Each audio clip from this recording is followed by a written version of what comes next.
क्षेत्रीय सम्मेलन में सेवानिवृत्ति पर सम्मानित करते हुए क्षेत्रीय मंत्री पीएन सिंह को फूलमालाओं से लाद कर दी गई विदाई।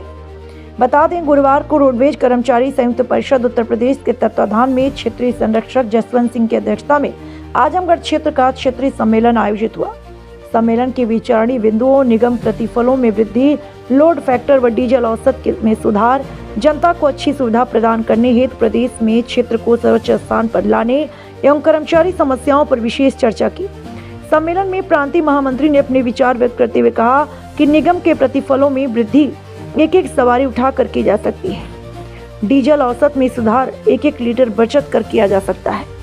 इसके साथ कर्मचारियों की कुछ ज्वलन समस्याएं भी हैं, जैसे राष्ट्रीयकृत मार्ग पर अवैध संचालन पर रोक, एक्सप्रेसवे व हाईवे को राष्ट्रीय राजमार्ग घोषित करने, संविदा चालकों परिचालकों को नियमित करने, महंगाई भत्ते की किस्त, आउटसोर्स साथियों को नियमित नियुक्ति, न्यूनतम वेतन निर्धारण, संविदा चालकों परिचालकों के मृतक आश्रितों को संविदा पर सेवायोजित करने, कार्यशाला में कार्यरत आउटसोर्स कार्मिकों के पारिश्रमिक में वृद्धि, 7वें वेतनमान का एरियर एवं सेवानिवृत्त उपरांत चिकित्सा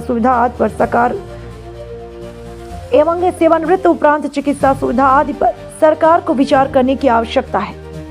सम्मेलन में प्रांतीय उपमंत्री सतीश कुमार, प्रांतीय उपाध्यक्ष सुरेश चंद्र पांडे, विवेकानंद सिन्हा, कोषाध्यक्ष वीके शुक्ला, संगठन मंत्री धर्मेंद्र सिंह, मीडिया प्रभारी एवं वेद वर्मा ने अपने विचार व्यक्त किए। क्षेत्रीय सम्मेलन के उपरांत क्षेत्रीय मंत्री पीएन सिंह की सेवानिवृत्ति पर 12 शाखाओं के पदाधिकारी व सदस्यों द्वारा माल्यार्पण व स्मृति चिन्ह प्रदान कर सम्मानित किया। सभा का संचालन क्षेत्रीय अध्यक्ष चंद्रशेखर सिंह ने किया।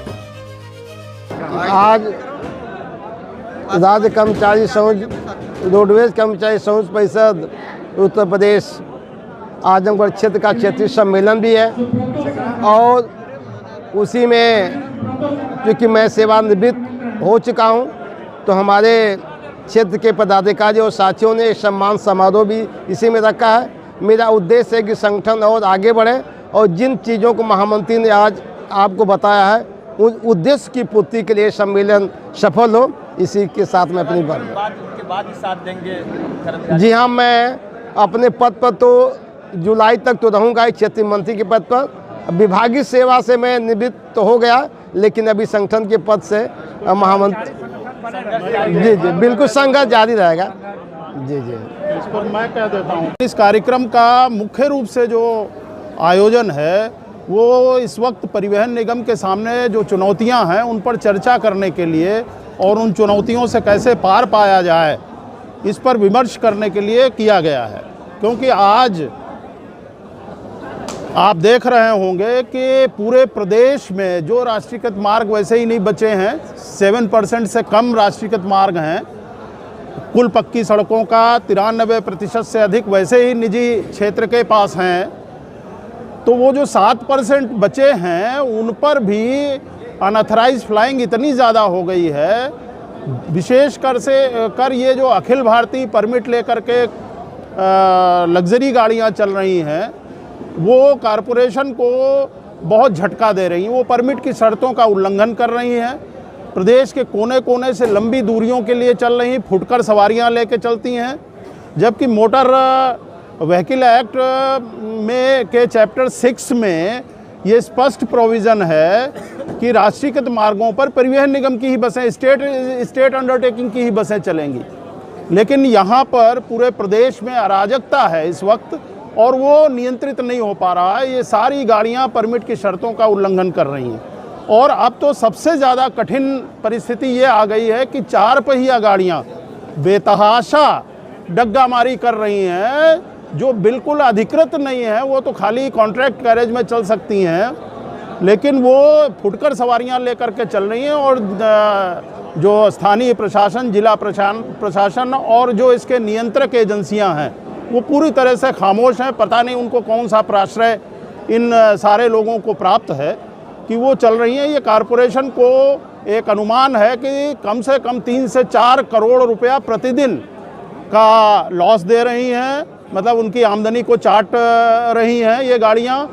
और इतना ही नहीं, राज्य सरकार का भी कम से कम 70 से 80 लाख रुपया टैक्स की चोरी प्रतिदिन कर रही हैं। अब इसको 365 से आप मल्टीप्लाई करिए तो सैकड़ों हज़ार सैकड़ों करोड़ रुपया बनता है। तो इस तरह से ये समस्या है। उसके अलावा मैं ये देख रहा हूँ कि टैक्स का जो सिस्टम है गवर्नमेंट का और जो कारपोरेशन की गाड़ियों का और निजी वाहनों का, उसमें बहुत डिस्पैरिटी है। हमारी गाड़ी से 600 रुपया पर सीट पर मंथ लिया जा रहा है और जो प्राइवेट गाड़ियां हैं उनसे 127 रुपये से लेकर 138 रुपया प्रति सीट पर मंथ लिया जा रहा है टैक्स के रूप में। तो इसमें भी बहुत अंतर है। अगर ये कम किया जाता है तो इसका फ़ायदा यात्री जनता को भी मिलेगा। यात्री जनता में ये अवेयरनेस नहीं आ रही है कि जैसे परिवहन निगम की बस में यात्रा करने पर उनका सिर्फ एक टिकट खरीद लेने पर 7.5 लाख रुपए का बीमा ऑटोमेटिक हो जाता है।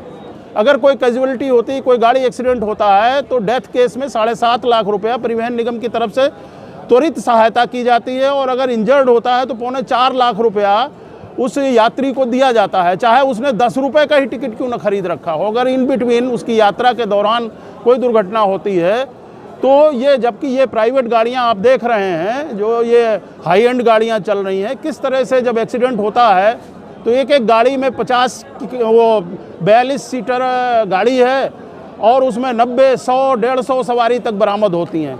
अभी मैं रास्ते में आ रहा था, मैं देख रहा था कई गाड़ियों पे वो बिल्कुल ट्रक का काम कर रही है। नीचे पैसेंजर बिठाल रखा है उन्होंने और ऊपर बेतहाशा माल लदा हुआ है। तो एक तो ये सारी चिंता के विषय हैं। कारपोरेशन में माननीय मुख्यमंत्री जी की कृपा से कई हज़ार करोड़ रुपया मिला और कारपोरेशन की फ्लीट इस वक्त पूरे देश में जितनी भी स्टेट अंडरटेकिंग्स हैं, यूपीएसआरटीसी की फ्लीट सबसे नई हो गई है। लेकिन उसका लाभ इसलिए नहीं मिल रहा है कि ये जो पैसेंजर्स की चोरी हो रही है ये कारपोरेशन को झटका दे रही है। उसके अलावा इस निगम में जो नियमित कर्मचारी है उसको महंगाई भत्ता नहीं मिल रहा, मिलता भी है तो ड्यू डेट से नहीं मिलता। लाखों रुपया प्रत्येक कर्मचारी का कारपोरेशन पे इस नाम पर एक तरह से बकाया हो गया है, वो भुगतान नहीं हो रहा। अभी राज्य कर्मचारियों को 58% महंगाई भत्ता मिल रहा है, परिवहन निगम कर्मचारियों को 50% ही मिल रहा है। जो हमारे संविदा के साथी हैं इस वक्त पूरे प्रदेश में मैं समझ रहा हूँ कि 2/3 एम्प्लॉय जो है वो हायर एंड फायर का है, संविदा के हैं या आउटसोर्स के लोग हैं। ये सारे कर्मचारी जो हैं इनका तमाम तरह से आर्थिक शोषण हो रहा है। उनके 20-20, 25-25 साल से वो लोग सेवाएं दे रहे हैं, उनके नियमितीकरण की कोई योजना कारपोरेशन के पास नहीं है। इस तरह से चाहे संविदा के कर्मचारी हों, चाहे नियमित कर्मचारी हों, चाहे आउटसोर्स के जो वर्कशॉप्स में आउटसोर्स के कर्मचारी काम कर रहे हैं, उनका भी पारिश्रमिक बहुत ही न्यूनतम है।